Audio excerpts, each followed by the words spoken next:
Okay, thanks Kathy. Good morning everyone. Thanks for coming back to the final day of what's been a really interesting workshop and series of discussions. My name is Kaja Brix and I am going to be your moderator for this session, and I'm also going to start us off here.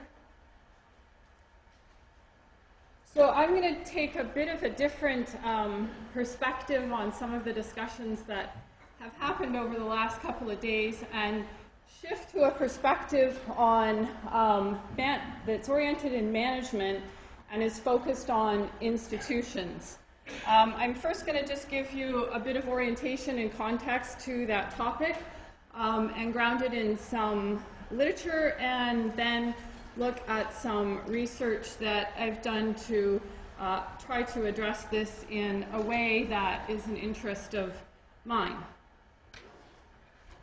So what I'm really interested in is what we do with what we know. And that's really a question of how.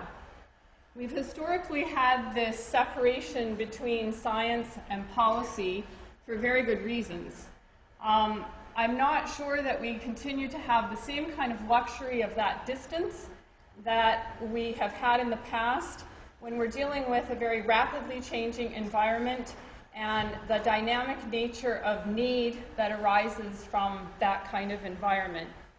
So the question that I'm really kind of focusing on is the how of shrinking that gap between the realm of science and the realm of policy, or over in one end of that or the other, among the different disciplines of science and among the different sectors of policy, while retaining the integrity of each of those pieces that contribute to that bridge.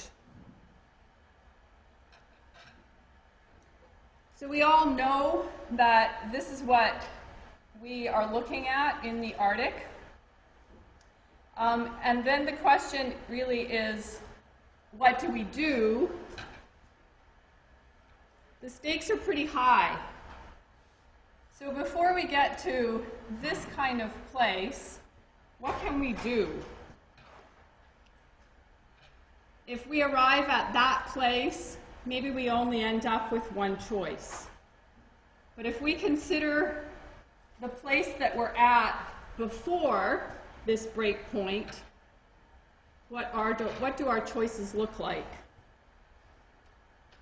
So this is a context that I think we can probably all relate to from an individual perspective in the work that we do, and also in a collective perspective around the Arctic and in each of our national settings. So how do we bridge that gap? That's really the question at hand.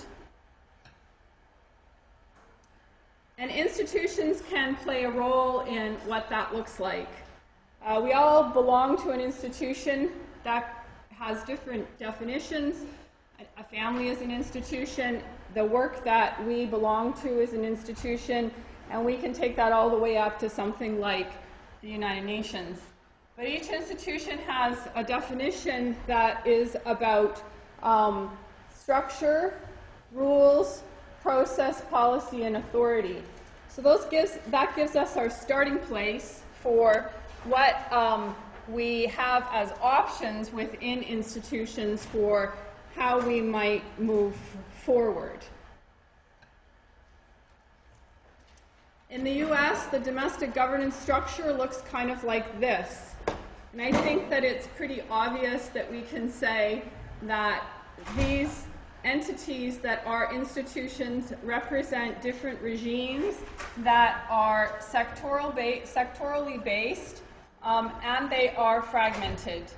That's not to say that there are not connections between or among them, but we generally have had a history of developing institutions and the regimes that they support arising from a particular problem or an issue that was dealt with in a very isolated way, generated usually mandates for operation and the procedures for carrying out those mandates. So when we look at this kind of a structure from an institutional perspective, how do we reconcile that with the ecosystem?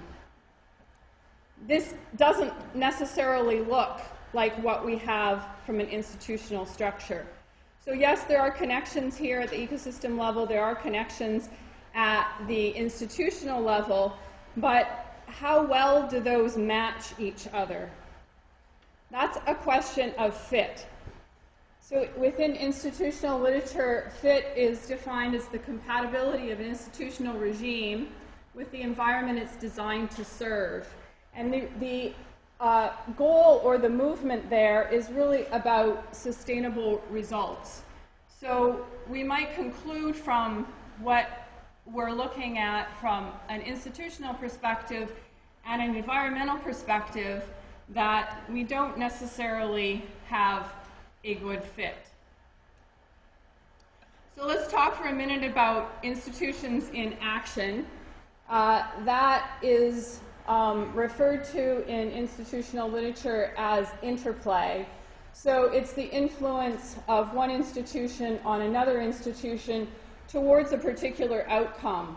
So if we're focusing on the sectoral-based structure that I just illustrated to you in our governance model, we typically see this as a source-target model in which an institution, and I kind of call that institution/regime, an institution typically serves a regime. So if we just put that into more real terms, we might call fisheries a regime and the institution or institutions that support that regime somewhat synonymous for the purposes of this discussion.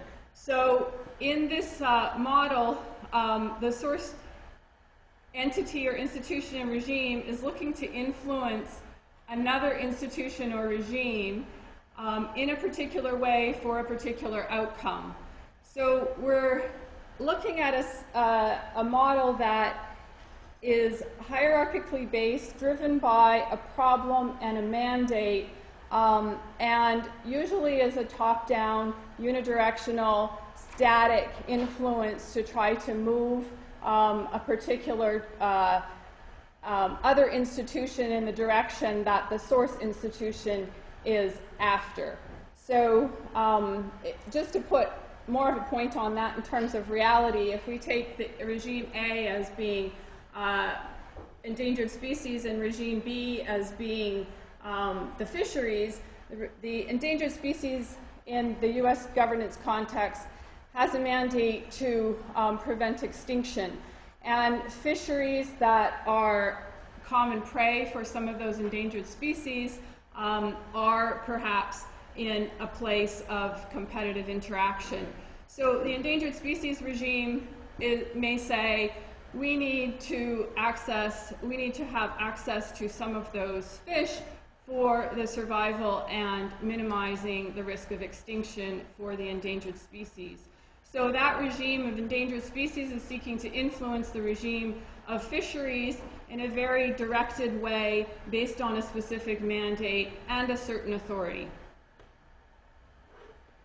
So that might be all well and good when we are looking at that model might be all well and good when we're looking at a single species management regime or even a multi-species fisheries management regime, for example, and perhaps arguably even up to the trophic level interactions. But what happens when we are talking about ecosystem-based management and we have that institutional model that is isolated to one institution influencing or trying to exert some change in another institution?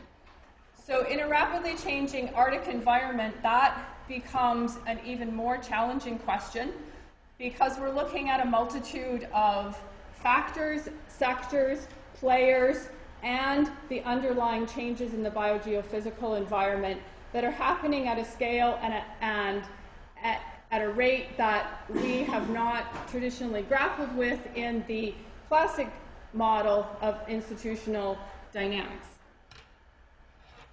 So these present us with some problems in responsiveness to rapid environmental change and our ability to adapt and be fluid with the changes that are necessary that we're seeing within the environment and responding to within the institutional structure.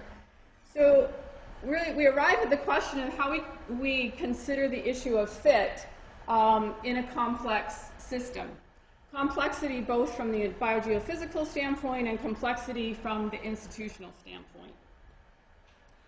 So this is where I want to talk to you a little bit about some work that I've done in looking at how we think about these questions in a broader sense, which is really about introducing the element of time to the concept of interplay and the model of institutional interaction. So what do we see when we introduce the element of time? And do we observe perhaps a different operational paradigm? And what does that operational paradigm tell us in terms of the way we might do business together? So the key ingredients of dynamic interplay are really addressing the issues of adaptive, flexibility, integrative, and I make the distinction between integrative and integrated because in my mind, integrated ends us at a particular endpoint. And that seems to me to be in some contradiction to the concept of introducing time. So it also takes into account the interrelationships between and among disciplines in a broad sense of that word. So you can characterize that among scientific disciplines, you can characterize it amongst institutional disciplines and policy sectors, or you can interlink the two. And you can see how that quickly becomes very complicated. But if we boil it down to something very simple, what can we learn? So I don't have time to get into all of the details of this particular graphic, but it is just that, a graphic. And I want, hopefully, for you to take away a few things from this graphic. So I'll just orient you for a minute. If you look at the x-axis, this is just representational of time, and the y-axis is representational of the degree of institutional interaction. So if you start for a minute and thinking about institution A here and institution B here, they've been placed at the maximal distance of relative interaction. So you can imagine that those two institutions, as they move through time, are not interacting. So that is probably a rarity in reality, but for the sake of just explaining this, there's our starting point. So if we consider on the top side of the x-axis that we're still talking about institution A, and on the bottom side we're still talking about institution B, or regime A and regime B. What might we see when we have some kind of interaction that is not just static in time? So the things I want to point out is that what we end up with is two different operational states. So up here at the maximal point of divergence, we have the operational state of divergence. And down here in this area, we have an operational state of convergence. So there are some counterintuitive aspects to these two operational states. In the operational state of divergence, you're relying on the depth of expertise and situated in the context of the institutional policy process, authorities, and procedures. When we operate in that state, that is relatively isolated internally to what those parameters are. So when we move down into these, this operational state of convergence, this is the zone of convergence, and there are certain things that are kind of counterintuitive that happen in this zone of convergence. And that is really about dissonance. It's about a certain level of chaos. It's also about the assertion of independence, seeking to reconcile, interdependence. And that generates something. And what it generates gets pushed back up into this operational state of each independent institution's internal operational mechanisms and procedures, and it gets internally reconciled here and here independently. And then that generates something. And then it has to come back down into this interdependent zone to be externally reconciled. And you can see how that perpetuates itself through time when you're dealing with a common problem that is at some genesis of this kind of interplay. So what does that look like when we're talking about a complex ecosystem? This is just a representation of that. You can imagine many variations of this from a theoretical standpoint. The one thing I want you to take away from this complex dynamic is the fact that it is very complex. It can be very complex.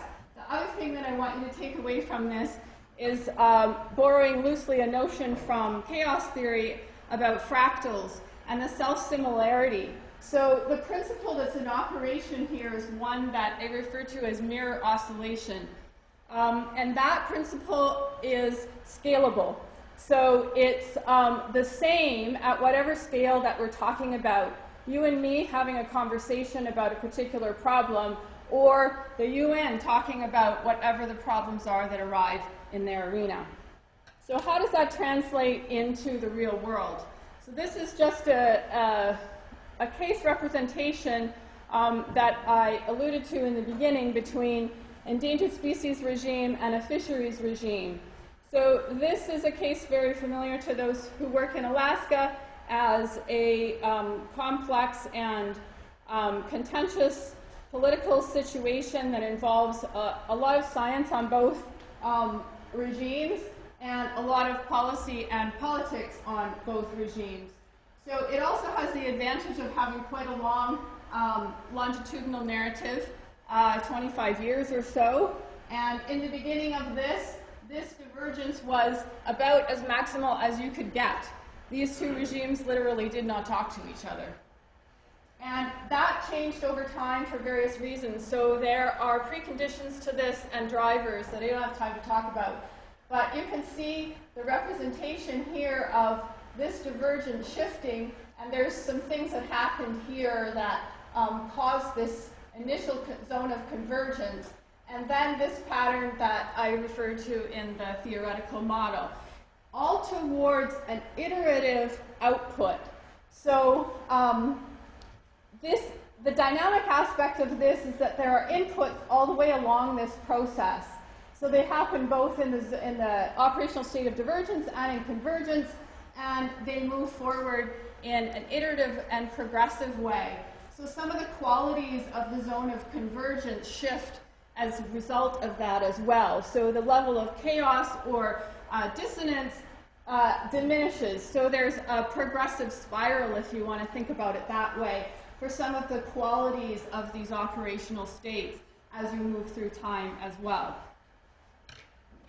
So what does that yield for us if we're talking about looking at the world that we're trying to address in a deliberative manner and applying this lens perhaps at some of the questions that we collectively are trying to sort out, the problems that we come to.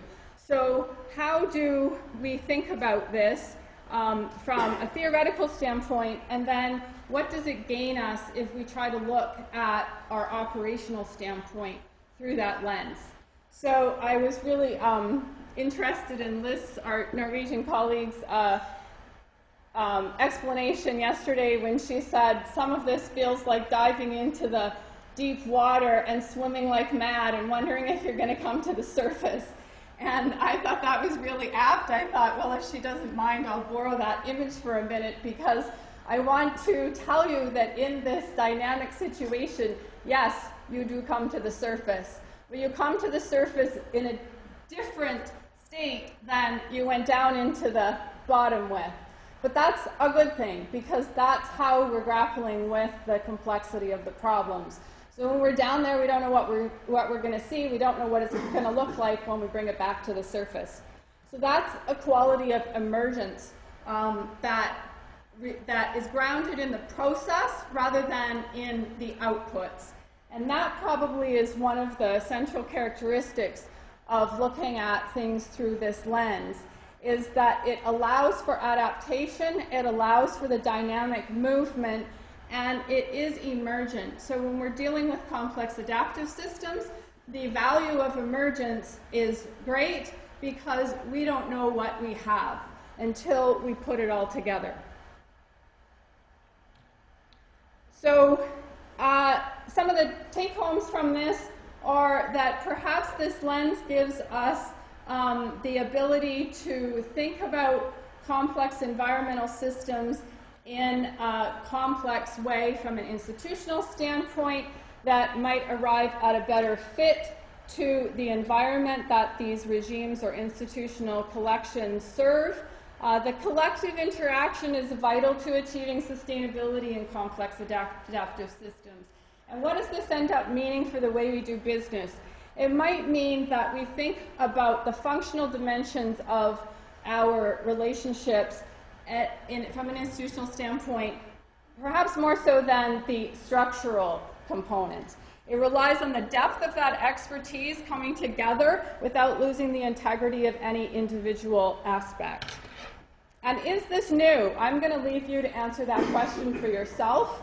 I think that we can all identify with some pieces of this, and some of it is, yes, operational, but I also want to leave you with the thought that perhaps we can think about this as well as being a governance mechanism that is not about creating a new institution, but as a functional way of thinking about decision making.